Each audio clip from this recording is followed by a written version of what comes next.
Hey everyone, welcome to today's edition of One Single Story, where each weekday we tackle a single relevant question based on our Bible reading for that day. This week our reading is centered around the book of 1 John, and today I'm joined by Chris Rexroad and Jay Rivenbark. We're going to look at a question from 1 John chapter 2, verses 15 through 18.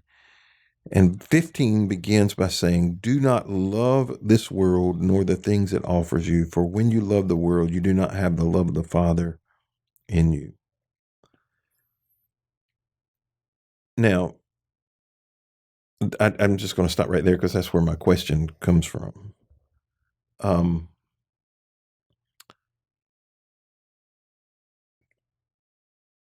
Jesus makes one distinguishing comparison about you can't love God and love money. As a matter of fact, that's the only place he does that. John here says you can't love the world and love God. If you love the world, the love of the Father is not in you. And I don't believe he's speaking of the Father's love for us. I think he's speaking of our love for the Father. At least that would be the way I would have to read it, because God always loves us. That would be the way I would read it. So what does it mean? My question is this: what does it mean to love the world? I would say that with it being love being an emotional connection, your drive, essentially shifting that off of God or even part of it. I mean, creating a divided heart, a place that actually belongs to God. But for us to go into and invest ourselves in that way, even if it's partly, it's going to eventually cause conflict between us and God and the people around us. Yeah, I would define the world as a system in that it's anything that is other than God being primary. In a couple verses, he mentions some things like physical pleasure and cravings and pride. All those are selfish. Those are inward focused things rather than God being first and foremost in the primary. And so anything outside of God on that level, to me, is part of the world system. And he says if we pursue love, that's our motivation, that's our heart, our passions are those things, then we've missed the mark. I preached this numerous times, and it wasn't original to me. So, these are the original sin. That's what I would call it. Eve is the original sin. It looked good. It tasted good. It gave her knowledge. The pride of life is the King James word.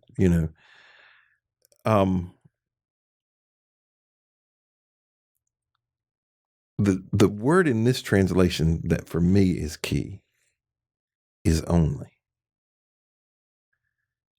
It's only a craving for physical pleasure, a craving for the things we see, and pride in our achievements. That's all it is. Yeah. Because one of the things that we have to be careful about, because there are religions that would read this. There are sects of Christianity that would read this and say, if it is pleasurable physically, then you can't do it. I don't believe that. Yeah. I think God created numerous things. Sex, for example, if between a husband and a wife, to be able to share in that physical pleasure, if we said, every time you have sex, you don't love God, like that, there are religions though. There are sects of Christianity that would say that it was never, I would, I heard an old person I'm trying to get back to bring up in my file cabinet. And the older I get, it's harder to do. Who I heard say this, but they said it in a public setting. I was young. They said something to the effect of, sex was never intended for our pleasure. It was intended for procreation and procreation only. And if you enjoy it, you're sinning. Oh my man. Yeah. That is a taking a passage and taking it too far. That's not what he's saying. Yeah. or a craving for the things we see. I see things that I like, that I want. I would like to have that, Yeah. that it could be a car, could be a house, could be a article of clothing, could be food, and we go, man, I would like to have that. That doesn't mean we don't love God because our eyes or something appeals to our eyes. Now, when the only way we're driven, when what moves us, motivates us, is what we see, what we feel, and what it's going to do for us, then it's at that point that I think we can determine we've lost our love for God. Mm-hmm. So let's just say, I've known Jay a long time, so I'm pretty confident I can speak this about him. But I don't know this about you, but I'm pretty confident I can speak this about you. Let's just say you see a vehicle you like or you want. That's not the determining factor of whether you get it or not. Correct. Whether you like it or want it, or even whether you can afford it. That's one of the factors. But ultimately, you should pray about it. I suspect, just because I think I know you well enough, that I would be surprised if you have walked on a lot, seen a vehicle you like, and purchased it without leaving and going and praying about it. I would be never happened. Okay, Not even close. I would assume that and I things was that right. cost a lot less than that. Yeah.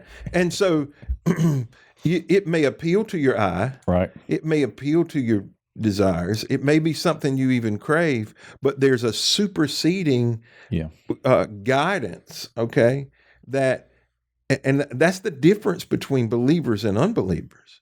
Is unbelievers are constantly pulled around by their cravings for physical pleasure, the things that they see, the pride in their life, and that's the only what is in this for me.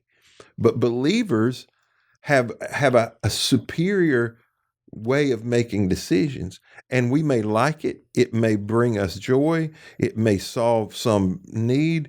But if God's got a different direction that He wants for us to go, then we have to follow what He wants us to do. And so the world is always pulling at us. We live in the world. We have to have things of the world. It's just when the world drives every decision that we make, that's the trouble. Is you use the word system, is the world system determining? I'll give you an example. I just saw this last night. I saw this video. This particular photo was on, I forget how many thousands of news outlets. Okay. And it was two protesters in front of a courthouse, and they were holding up anti-former president signs. Okay. And the person who's showing this, they said, if you see this, all right, you probably fall on one of two camps. Yes, there are people that don't like him and they feel justified and right. On the other side, there are people who like him who are offended, that thinks the system is out to get him. But he said, now I want to show you a different view. So there's a different camera angle, okay, that comes around. There's two people on that courthouse steps. There are 45 major news outlets taking pictures of them and video of them.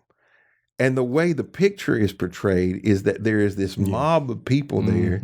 And what has happened is this system is manipulating you to feel one way or the other. Yeah. And they're after both of those people. They're after the people who are for him, and they're after the people who are against him. They're trying to manipulate both of their feelings, because if they can manipulate them, they draw them into whatever they're after.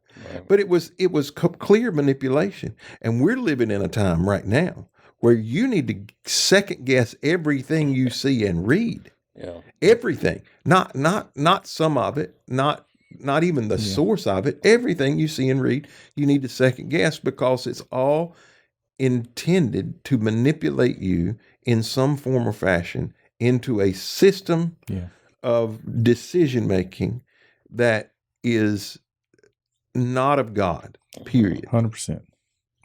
And we have to be careful about that. Well, thank you for joining us today on this edition of One Single Story. We hope you'll be back with us tomorrow as we continue a conversation around 1 John.